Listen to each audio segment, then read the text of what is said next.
नमस्कार दोस्तों आज हम ज़मीन से जुड़ी हुई कुछ धाराओं को जानेंगे, देखेंगे जो आपके लिए उपयोगी हो सकती हैं। देखिए धारा 24 है। धारा 24 में क्या होता है कि यदि आपकी जो ज़मीन है उसकी मेड़े अगर टूट जाएँ या उसमें कोई अनधिकार रूप से कब्ज़ा कर रहा हो तो आप धारा 24 के तहत आवेदन करके अपना समाधान करा सकते हैं। धारा 33 क्या होता है जान लीजिए। धारा 33 में यदि कृषक जो भूमिधर कृषक हैं, यदि उनकी मृत्यु हो जाती है तो उनके नाम के स्थान पर उनके वारिसानों के नाम पर ज़मीन को किया जाता है। ये धारा 33 का प्रयोग किया जाता है यहाँ पे। इसी प्रकार से देखिए धारा 35 है। धारा 35 में यदि जो कृषक था, मृतक काश्तकार के वारिसानों में विवाद होता है तो राजस्व निरीक्षक जो होते हैं वो इसको विवादित श्रेणी में भेजते हैं, जिससे इसका समाधान न्यायालय द्वारा होता है। इसी प्रकार से देखिए धारा 38 है।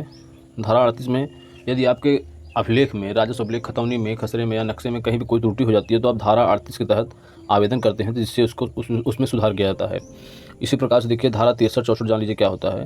धारा 63-64 में LMC जो होती है, भूमि प्रबंध समिति द्वारा ग्राम सभा में जो पात्र व्यक्ति होते हैं उनको पट्टा दिया जाता है। उससे जुड़ी हुई धाराएँ हैं।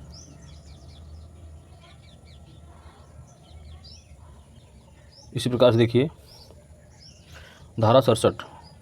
धारा 67 क्या होता है। धारा 67 जो है, यदि आपका जो है कहीं किसी ग्राम सभा की ज़मीन पर यदि आपका अनाधिकार रूप से कब्जा होता है तो उसमें धारा 67 के तहत कार्रवाई की जाती है, जिसमें न्यायालय में बात चलता है, फिर उसके बाद उसमें समाधान किया जाता है। उससे जुड़ा हुआ धारा ये है धारा 67। धारा 67 में क्या होता है कि यदि आपका किसी ग्राम सभा की भूमि पर जो कि सार्वजनिक प्रयोजन हेतु नहीं है और आपका कब्जा है, घर बना हुआ है, नाद कोटा है, तो उसमें धारा 67 एक तहत जो है 200 वर्ग मीटर का आबादी घोषित किया जाता है। और जान लीजिए धारा 80 क्या होता है। धारा 80 में यदि आपकी ज़मीन जो पहले कृषि योग्य भूमि थी पर आपने कोई घर बना लिया है या किसी औद्योगिक प्रयोजन के लिए या किसी अन्य प्रयोजन के लिए उसका उपयोग कर रहे हैं तो आपको धारा 80 के तहत आवेदन करना होता है, जिसमें वो भूमि आबादी के रूप में कर दी जाती है।